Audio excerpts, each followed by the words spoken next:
एक नियमित अभ्यास किस प्रकार हमारे जीवन को बदल सकता है, इसके ऊपर कुछ विवेचना करें। आप बताएंगे?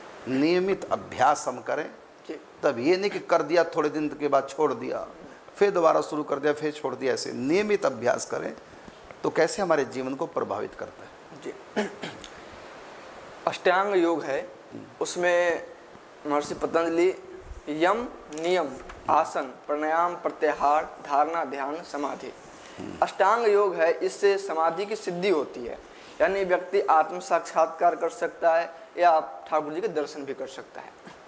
तो उसमें दूसरे स्थान पर नियम को रखा गया है, यानी नियम की बहुत महिमा है। जब तक हम नियम में नहीं बंधेंगे तब तक हमारा मन नियंत्रित नहीं होगा। और नियम पर एक छोटी सी कहानी मुझको याद आ रही है, जो पूज्य श्री महाराज जी के मुखारबिंद से श्रवण किया। और नियम जो है यहाँ भी सुख देता है। यहाँ भी एक व्यक्ति था, तो बचपन से ही सब बड़ों को प्रणाम करता था वो। तो कहीं उसकी नौकरी लगी, तो वहाँ जो गार्ड साहब थे जो पहरे देते थे, तो वो जब भी जाता तो उनको प्रणाम करके जाता, और जब भी वहाँ से आता अपने काम से तो प्रणाम करके जाता। ऐसे चलता रहा। एक दिन के बाद उसने कभी भी नियम नहीं तोड़ा, कभी नियम नहीं तोड़ा, सालों से नियम चल रहा। जी, जब भी जाता तो प्रणाम करके जाता, और जब भी आता तो प्रणाम करके जाता गार्ड साहब को। एक दिन के बाद सब चले गए और रात्रि को और शाम हो गया, अभी तक वो आया नहीं। अभी कहे अभी तक आया नहीं, और कितने लोग आते थे जाते थे, उनको कोई ध्यान नहीं। लेकिन उसकी चिंता, क्योंकि पता है वो मुझको डेली प्रणाम करके ही जाता है वो। अब फिर देखे हो सकता है कोई काम होगा, लेकिन प्रणाम करके तो गया, लेकिन आया नहीं अभी तक। फिर जैसे ही गए वहाँ अंदर गए तो देखा तो लॉक लगा हुआ है, और तो उसको खोला। फिर देखा तो वो बर्फ़ के जो काम होते हैं, बर्फ़ के सिल्लियाँ जहाँ बनती है उसमें वो काम करते थे, और किसी ने भूल से उसको अंदर से बाहर से ताला लगा दिया, और इस कारण वो बेचारा अंदर ही रह गया। और रोता तरफता, कोई उसकी आवाज़ नहीं सुने, अंदर ही बंद रहा। फिर जैसे उसको खोला, फिर देखा वो तो बिल्कुल ठंड से बेचारा मुरझा सा गया था। फिर उसको खोल के बाहर निकाला। मैंने गार्ड साहब को था कि बिना प्रणाम क्यों जाता नहीं, आज उसने प्रणाम नहीं किया, इसका मतलब अंदर से आया नहीं। जी जी। तो मैं देखो उसको शंका हुई। जी।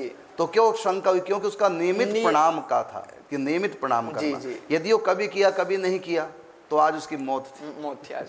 लेकिन नियम से, केवल एक नियम ने उसको बचा लिया, बचा लिया। तो नियम कोई भी हम जीवन में धारण करें तो यहाँ भी सुख मिलता है और परमात्मा का। तो बिल्कुल, दवाई भी नियम से खाओ असर करती है, बिना नियम के तो असर नहीं करेगी। नियमित हमारी दिनचर्या हमको महान बना देती है। यदि दिनचर्या को हम नियमित नहीं करेंगे तो आलस आ जाता है। आप नियम बना लेके 16 माला का नियम किया तो आप करेंगे क्योंकि नियम ले रखा है। यदि आप नियम नहीं किया, नियम नहीं लिया, बिना नियम के भजन कर रहे हैं तो कभी करोगे कभी छोड़ दोगे, भूल भुलैया चलती रहेगी।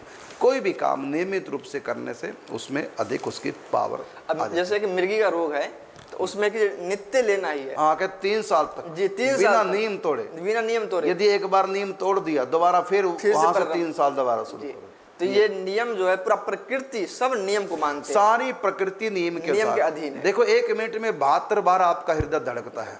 यदि कम बार या ज्यादा बार धड़के तो समझो डॉक्टर के पास जाना पड़ेगा, क्योंकि उसने नियम तोड़ दिए है। इसका मतलब गड़बड़ी हो गई है।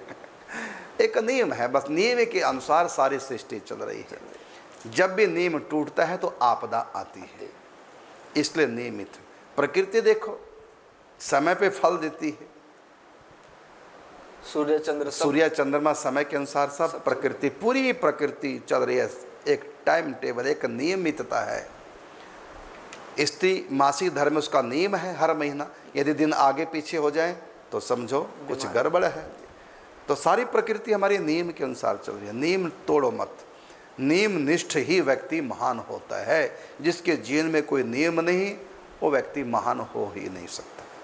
इसलिए सबको अपने नियमों का पालन करना चाहिए।